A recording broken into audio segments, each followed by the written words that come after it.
What is going on, everybody? Malcolm back again from Majestic Skies. And today in this video, I'm going to be going through the top 5 pros and the top 5 cons of coming to Canada in 2023, what life is like here at the moment, and things to look out for if you're deciding that you may want to relocate to Canada. Now, please, if you wouldn't mind, do make sure to hit that like button, hit the subscribe button, and you'll stay up to date on all my future videos, and you'll be able to learn more about what life in Canada is like. So we'll start on a positive note. We'll go through the top 5 pros. Number 5, opportunities. Right now, there are definitely a lot of opportunities for those that are willing to work hard here. In particular, construction and the trades are booming. Hard labor jobs are readily available, and there's a lot of money to be made if you are willing to work those jobs. Also, additionally, our healthcare system is in desperate need of more people to basically fill a lot of roles throughout COVID. A lot of people actually left the healthcare system, so they are very desperate now for people to come and fill those voids that are currently there. Other than that, the tech industry is quite big in some of the major cities: Toronto, Vancouver, Montreal, even Quebec City, Calgary. Not as high paying as many other countries in the tech industry. And there is a lot of competition in this industry, but certainly the tech industry is also a big one.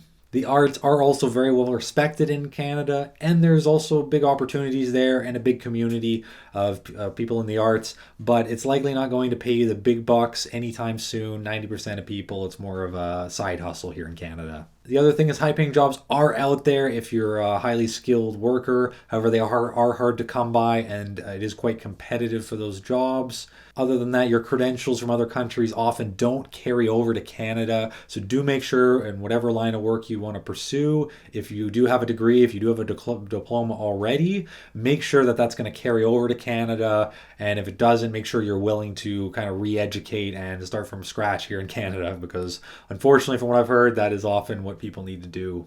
So to summarize, there is definitely a big opportunity to build a new life here in Canada, although in my opinion that opportunity exists in any free country, and really is up to you to kind of pursue it and to do your research and know what sort of path you'd like to take.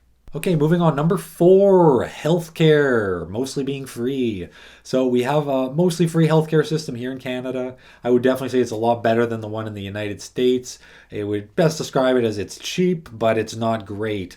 Service is quite bad, and as I mentioned before, we have huge gaps in the healthcare system. However, it is there to cover you in emergency situations. It'll cover everything except for your eyes and teeth and anything that's non-essential for your well-being and recovering from illnesses and injuries, that kind of thing. So despite there being some pretty big issues in the healthcare system, especially right now, it is good that it is available there. If you do have an emergency situation, you don't have the stress of having to worry about potentially a $500,000 bill hitting you like it may in the United States and other countries that don't have free healthcare. Okay, number 3 pro. We have some beautiful and historic cities in Canada, which are also very diverse. So modern cities like Toronto, Montreal, Calgary, Vancouver, and we also do have historic older cities such as Halifax, Quebec City, and Ottawa. The prairie cities also offer a different sort of lifestyle. Cities like Winnipeg, Edmonton, Regina, Saskatoon, still somewhat decent sized cities, a bit on the smaller side, but still lots to appreciate there. There's a rich culture, obviously sports being huge in Canada, hockey, but we also have CFL games and basketball games, which you can enjoy. Many concerts also take place here in Canada. Some big acts come out, being that the US is close. So we do get a lot of big concerts. They're very expensive, but if you do have the money to go out and enjoy a concert in the big cities, they do come quite often. There's also a great nightlife in the bigger cities. So if you do like to go out to nice restaurants and bars, as Canadians, we do really like drinking. So certainly they do get quite busy on the weekends, and a lot of funds to be had there. Keep in mind, alcoholism is a bit of a problem in Canada, so it is a double-edged sword in that regard. But nevertheless, the nightlife is there, and a lot of people do like to go out, so you're definitely going to make some friends, make some connections that way. Okay, the number 2 pro of life in Canada in 2023 would be affordable travel. Now, obviously, with inflation being a little bit higher, it's not as affordable as it used to be. However, with that said, you can still find some budget train tickets, and we do have some discount airlines here in Canada, so you can actually travel all the way across the country for as little as maybe $200, $250 if you really want to get crazy with it. Keep in mind that's if you buy way in advance. If you're wanting to go on like a last second getaway trip, it's still going to be very expensive in Canada. But if you do plan travel ahead of time, you can actually travel on the cheap. Train tickets as well, $40 to $60 is kind of what they start at for small little trips, but obviously you can get up there if you're traveling a long distance and you're buying last minute. Also, Canada's proximity to the US is a big perk if you do have a visa, which will allow you entry into the United States.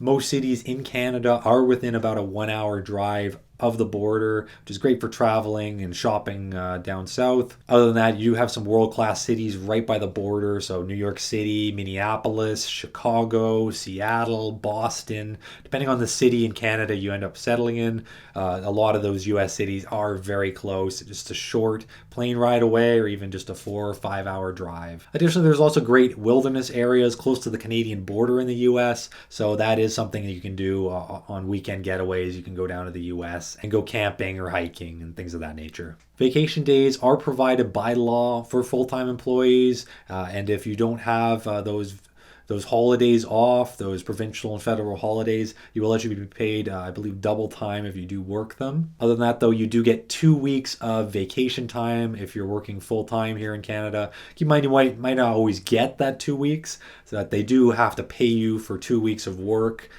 that you don't have to work, and typically 1 week vacation minimum is what you usually end up getting every year. So overall, I'd say affordable travel is not too bad, and Canada does have a better work-life balance than a lot of other countries. We might not be paid quite as well as in other countries. The work-life balance is actually quite good. Okay, and finally, my number one, I would say my top pro of living in Canada, and this was true long before 2023. It's kind of been true since Canada existed, but the number one reason is Canada is an outdoors mecca. There is incredible scenery here, and if you love the outdoors, Canada is an absolutely fantastic place to settle. So we have world-class resorts here for skiing and snowboarding, places like Whistler, Revelstoke, Lake Louise in the west, and then also in the east we do have Mont Tremblant in Quebec, Mont Saint Anne, and Whiteface in the US is very close to the Canadian border as well. We also have whales out west, so you can go whale watching, and also additionally out in the Atlantic provinces, areas of Quebec, into New Brunswick and Nova Scotia, you can actually go whale watching as well and kayak on the ocean, and it's quite a different lifestyle out there compared to more further inland. Now, one thing to keep in mind is that the national and provincial parks can be very expensive, but backcountry excursions can be very affordable or free in Canada. So if you're willing to go a little bit further out of the way and find some more hidden gems, you can definitely enjoy the outdoors on the cheap and have a great time here in Canada. Canada will always be a great country to live for the outdoors due to the endless wilderness and protected regions of the country. So definitely the number one pro and the number one reason I personally could not see myself moving to another country anytime soon, because I just love the wilderness here. So as you can see, definitely a lot of nice things about living in Canada, but unfortunately we do have to move on to some of the cons, because as much as people like to say Canada is a perfect place to live and there's no downsides, that's unfortunately just not true, especially in the modern era. Over the past few years, things have definitely been changing quite a bit in our cities, and I definitely want to mention some things to watch out for if you are considering moving to Canada. So the number 5 con of living in Canada would be the growing crime rate. Now, this is probably the biggest change over the past few years is, over the past 5 or 6 years, the crime rate has really gotten worse in Canada. Just recently, we're having a lot of issues with police officers actually killed in the line of duty, and essentially people just getting desperate because of the cost of living and committing crimes as a result. Everything from assault to rape to murder. It's unfortunately becoming a little more serious. There's also a huge population of drug addicts in Canada, often in the homeless communities, and it is something you'll be encountering on a daily basis in our larger cities. Unfortunately, I do also have to mention that racial crimes and hate crimes are on the rise. Personally, I have heard a lot of friends that have basically had altercations altercations with people, telling them to go back where they came from, just to totally racist comments from people that are basically not happy with how their life is going, and they're taking it out on other people. And unfortunately, because of some political issues in Canada right now, it seems that many of these criminals know there's not really many severe consequences for their actions. So it's a way that they cope by taking it out on random people on the street. So definitely not as safe here in Canada as it used to be, and definitely something to watch out for. Number 4 con, and this is specifically for immigrants and newcomers to Canada. Right now, Canada is projecting that they want to have 500,000 immigrants per year in a few years. So right now there's just not enough housing to really support that. It isn't super well planned out. What that means is you're going to be facing quite a bit of competition. You're going to have competition for everything from housing to jobs to you name it, right? Cost of food's probably going to go up because there's just going to be more people wanting food, and there's just not going to be as much to go around. So if you are planning on coming to Canada, do expect that it's going to be hard times ahead. It's not all going to be easy here. Additionally, you do have to be on the lookout for scam companies which target immigrants, promising easy immigration, solutions to a lot of the problems that newcomers will face here in Canada. And it is something to watch out for, because many of them will promise the world and they won't deliver on anything. Even in the education system, there's many kind of fake universities that are catering exclusively to international students. They're bringing people here and putting them through just a terrible education system and giving them a degree that is not worth anything. It's essentially a worthless degree. So do make sure, if you are planning on coming here for school, do your research. Make sure you go to a good school where the degree, the diploma you get when you graduate will be very valuable, and you'll be able to get a good job here in Canada with it. Also, another thing to keep in mind is the Canadian government is very slow to process basically anything, but especially paperwork. This might actually cause you some financial strain if you kind of have a lapse between your work visas. So if you're expecting to kind of come to Canada and live a life of luxury right away, that's definitely not something that's going to be very easy to come by unless you already have the money prior to coming to this country. So definitely something to keep in mind there. But moving on, totally different tangent. The number 3 con would be the severe weather and extreme climate here in Canada. So during the spring and summer, severe thunderstorms are very common really across the whole country, less so in the west, British Columbia, but Alberta stretching all the way across the country. Severe thunderstorms do occur quite often. In rare occasions, we do actually get tornadoes in Canada. We actually have the second most tornadoes in the world other than the United States. Do be aware that even during the spring, it is something to be on the lookout for, especially if you want to get into the wilderness. Occasionally you will be out camping and you'll be stuck in a bad thunderstorm, and it can really spoil a trip and become quite dangerous. In the fall, really, it's once again thunderstorms kind of in most of Canada. However, out east, you do have the risk of hurricanes. So just this past year, Halifax was hit by a really bad hurricane. Really, that whole region, strongest hurricane ever on record, did some significant damage. And usually there's risk of one bad hurricane hitting out there every year. So if you're looking at the Atlantic part of the country, do be aware hurricanes are a real risk. You wouldn't think with how far north we are that could happen, but hurricanes are a real threat. Moving on to winter, of course, Canada is known for its severe winters, and that is definitely true here. It has been getting a little warmer lately, obviously with the climate changing and whatnot. The winters are becoming a little more unpredictable. However, we can still get some extreme cold here in Canada. Just this past week, actually, it was about -50 across some parts of the prairies, some of the coldest temperatures on record. And that's something where if you're out in that weather, you can actually get hypothermia very quickly. You can get frostbite. You can face some pretty severe health threats just from being outside in that sort of weather. And of course, if you don't like to shovel snow, Canada is probably not the place for you. Most of the country does get significant snowfalls every year, especially where I live in Ottawa. We often do have, like 1 to 2 feet of snow will fall in a night, and you'll just have to shovel all that to be able to get out your door and get your car out and go about your day. Still, if you're willing to make the best of the crazy weather out here, it's not all bad. Like I said, you can go skiing and snowboarding in the summer, so there is quite a lot to look forward to every time of year, and personally I love the crazy weather we have here. Okay, moving on, the number 2 con of being in Canada right now is the strained healthcare system. Now, I did put this as a pro before, but the reality is that family doctors are currently almost impossible to get. I personally have not even tried to get a doctor. You got long waits at hospitals, 8, 9, 10 hours to see a doctor.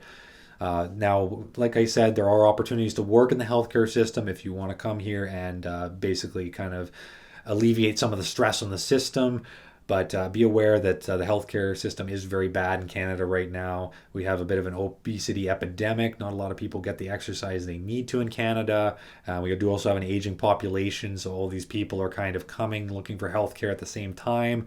And unfortunately, and they have health problems. They're needing doctors to basically take care of them and help them sort out some of these issues. But the reality is that it's just too many people all at once coming looking for healthcare, and it is a real problem.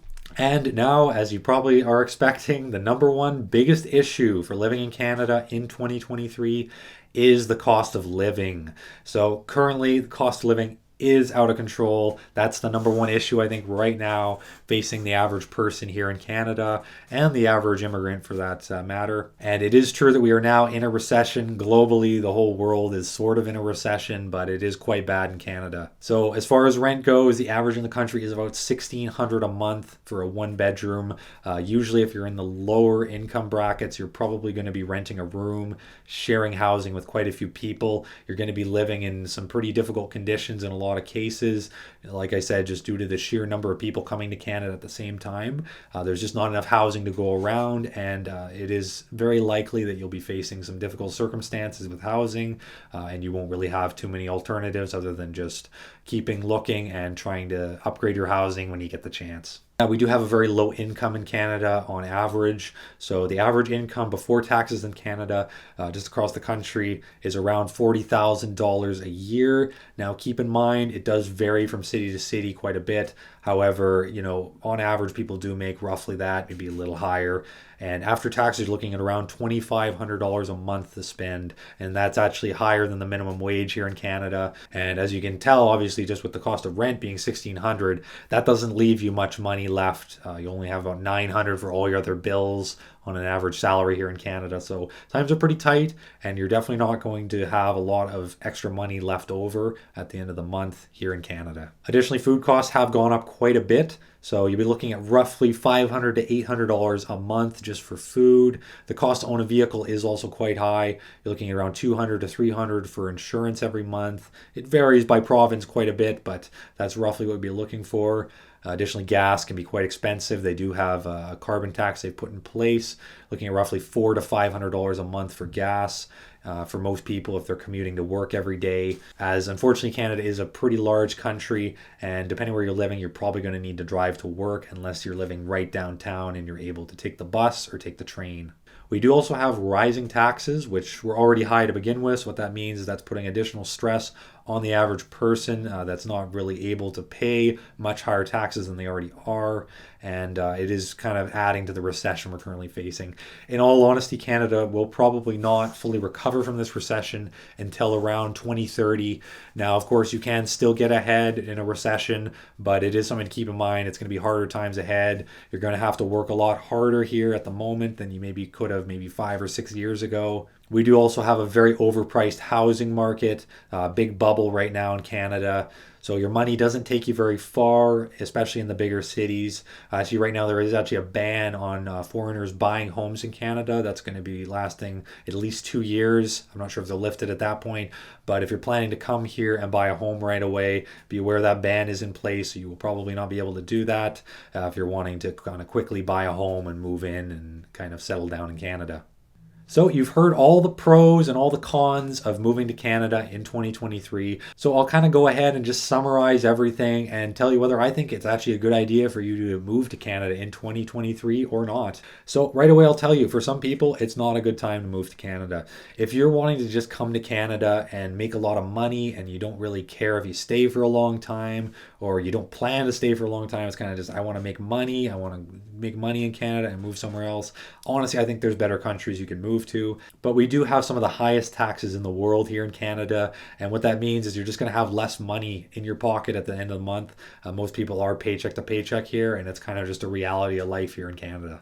But I would recommend coming to Canada if you're playing the long game. So if you're motivated, if you're hardworking, if you're willing to put in the time to be successful here in Canada, there is huge opportunities for pretty much anyone from any background.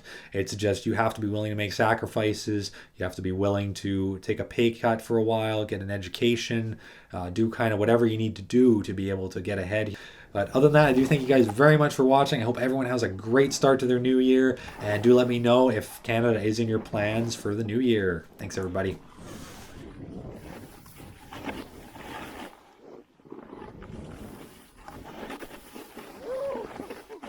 It's a hard run, man.